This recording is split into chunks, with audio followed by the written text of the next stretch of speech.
schenken wir jetzt jedem Athleten die volle Aufmerksamkeit für den Sieg von Traže naši gledatelji od gospođe Kosor da se javi.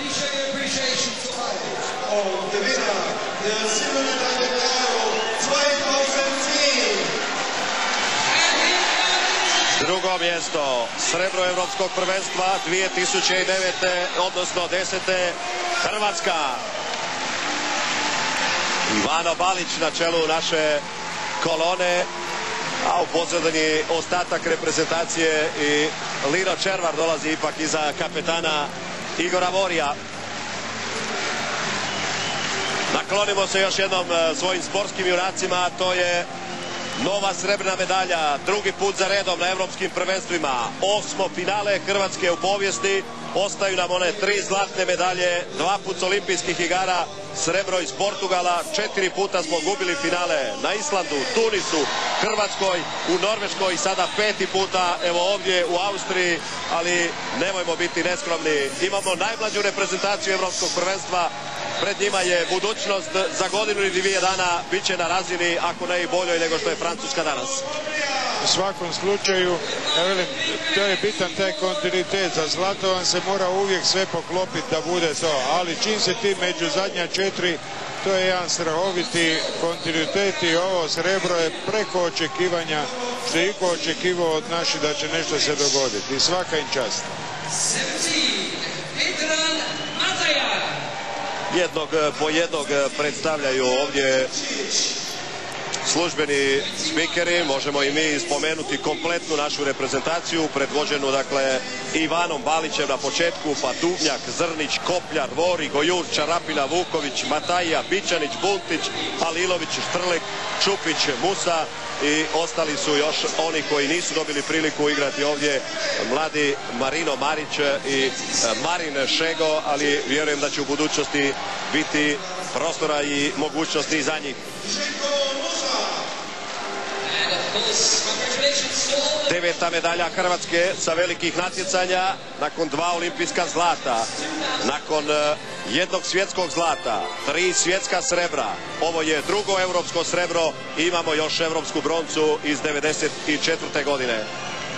Lino Červar prima čestitke predsjednika Austrijske republike, predsjednika Europske rukometne federacije i za nekoliko trenutaka nakon čestitki Jadranke Kosor, našem kapetanu Igoru Voriju i naše premijerke.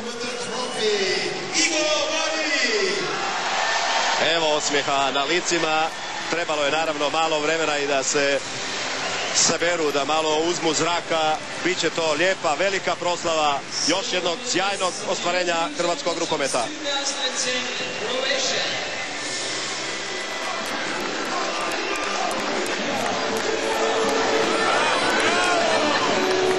U pozadini vidite tu pratnji naše reprezentacije još nekoliko onih koji su gradili veliki obol u ovo što je reprezentacija napravila ovdje, od fizioterapeuta, liječnika do onog pratećeg dijela, pa i glasogovornika i gospodina Culka koji radi informatički dio, priprema posebno DVD-e za vratare, za Linu Červara, za to kako igraju naši suparnici, kako mi možemo popraviti neke stvari i tako dalje i tako dalje.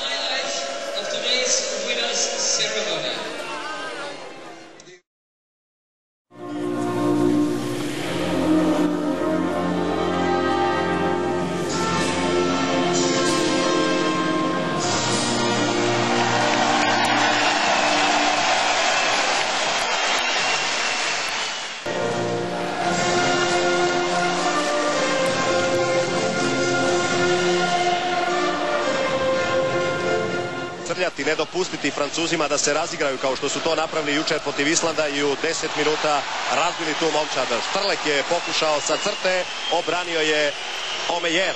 Karabatić uzvraća na isti način Alilović. Evo sada kontre, evo prilike da to popravi Vori. Vori i to je početak. Karabatić. Abalo ramenom u naše obrambene igrače i poklanja loptu Zrniću koji vidi Štrleka na drugoj strani i Štrlek zabija svoj prvi pogodak. Izvrsno dodavanje Zrnića, još je bio ometan, proba To smo već imali 2 puta, to nam ne treba. Ovo sad što je malo prije bilo, sad je izvrsno. Zrnić je odveo svoga igrača, a Kopljar se raširio i Balić ga opet pronašao. To su ta rješenja gdje Francuzi nemaju odgovora. Balića u nogu. Avalo. To je ta finta. Avalo. Ali Alilović je ovdje. Nadmudrio je obranu, ali ne i Mirka Alilovića. Peta njegova obrana i izvanredno otvaranje utakmice iza njega. Da, to je nevjerovatno. Štrleka je izvo iz cipela, ali Alilović je osigurač da ne vredi biti veći. Evo komunikacije njegove sa tribinama. Javi se. Mirko Alilović je uspješniji od velikoga Thierry Omejera za sada.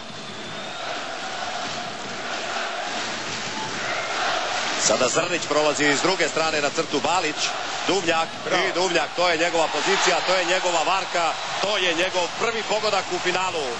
9-7. Kontra strane sa desnog krila je zabio, makar i lijevo krilo mu je specijalnost. Balić, izvanredna lopta za Vorija i Vori to zabija. Prvi Igorov pogodak u ovom finalu. 11-9. Brzo smo reagirali, prisilit ćemo Francuze na Busquet, Fernandez, Narcis. Nova trojka kod Francuza. Mijenja, čarobira, traži raspoloženu vanjsku svoju liniju Klodonesa. Busquet i Duvnjak. To je Duvnjakov. Specijalnost Domagoja Duvnjaka, nek to još zabije i onda ćemo odahnuti i reći bravo Dule. Vori je pogodak malo prije broj 2, sada Duvnjakov pogodak broj 2, malo sam Igora oštetio, ali nadam se da mi neće zamjeriti, a pogledajmo još jednom ovaj bijeg, krađu i sjajan pogodak Duvnjaka.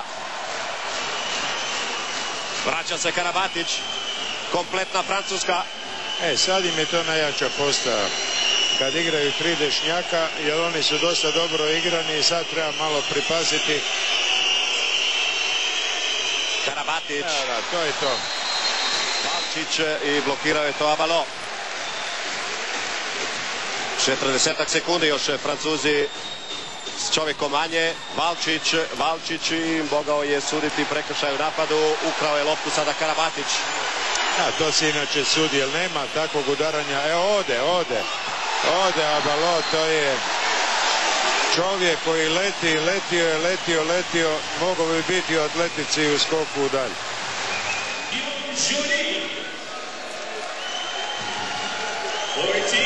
Tu je Balić dobro kod Fernandeza, njega može preći 1-1 u svakoj sekundi. Evo sad mu je došao ovdje smetat naš igrač koji je trčao na crtu. Mataija je ušao u ovom napadu, ali Balić je odlučio sada rješavati neke stvari na sebi svojstven način. 15-18, -3 Hrvatske. Karabatić, Narcis, Fernandez. Vanjska trojka Francuza. Avalo gurnut sasvim u kut i ovdje se traži to isto od Ostertaga. Karabatić, ulazak ramenom, treći suđeni prekršaj Karabatića u napadu. Od sad se vraća u obranu. Ivano Balić prošao je Ostertaga, postigao pogodak i morao je prisiliti Njemce da pokažu isključenje, ali su malo progledali Francuzima kroz prste sada. Evo još jednom te situacije. 19-18, opet smo tu.